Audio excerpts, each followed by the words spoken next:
I think that this was the most satisfying victory of the day. But Chidi Bang Bang Njokuani, man, repping One Kick's gym out here in Las Vegas. He, listen, he had to put a little bit of his grappling on display, man. He tried to lock up a Darce on Dusko, but Todorovic, he did one thing that I thought was smart, man. And I actually, even though he lost this fight, I still think that it's promising for him in the future because he says, I'm not going to just be that kickboxer. I'm going to put my skills on full display, and I want to go out and I want to grapple the Muay Thai fighter, and I want to take away his best skill set. And though Todorovic was able to reverse position and kind of get, some body lock stuff going and start working there, he made one vital mistake, a critical mistake, and he tried to clinch with the Muay Thai fighter. And I was just thinking to myself, I was just like, well, do you remember Chidi Njokuani, his Dana White Contender Series fight, when he fought Mario Souza, and he got him in the clinch, and he used knees to the body to end up hurting Souza and then finished him with the ground and pound.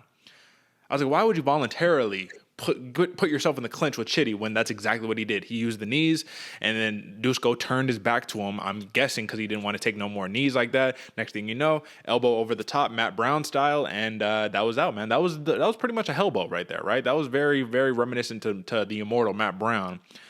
But I want to know, does this fast start, this powerful fast start by Chidi Njokuani, is this a gift or a curse for him? Because you come out in the big show, you're finishing everybody.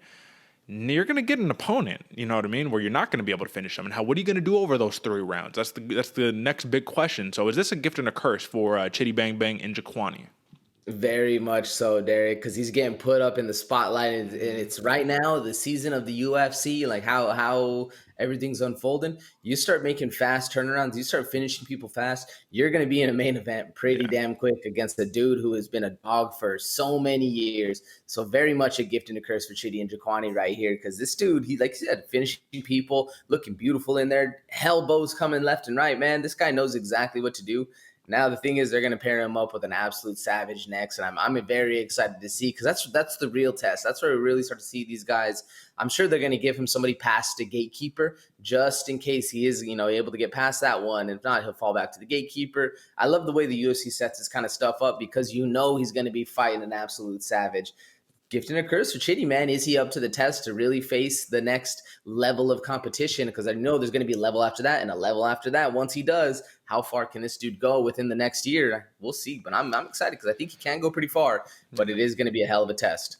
Yeah, I agree. And I think the beauty of the situation is that Njokuani has faced high-level opposition prior to his UFC run. So it's not like this is the first taste of this. You know what I mean? So you beat Powerbar, Marc-Andre Barriol in your debut. Then you get Dusko Todorovic.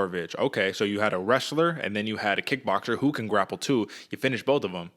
The question is, are they going to start giving him so if we're looking at the middleweights, let's think of a middleweight destroyer who could, let's say they said Gregory Rodriguez, you're next, you know what I mean? Like, you're going to fight Gregory Rodriguez, a dude whose jiu-jitsu is on full display, like a dude who's a real deal grappler who can really make it dirty. I mean, I think that's when it starts getting interesting, because you know how the UFC does. The styles make fights, and they're not going to just put you up against an easy matchup unless they're trying to build you up, but generally that doesn't happen. Either way, first round finish for Chidi Njokuani.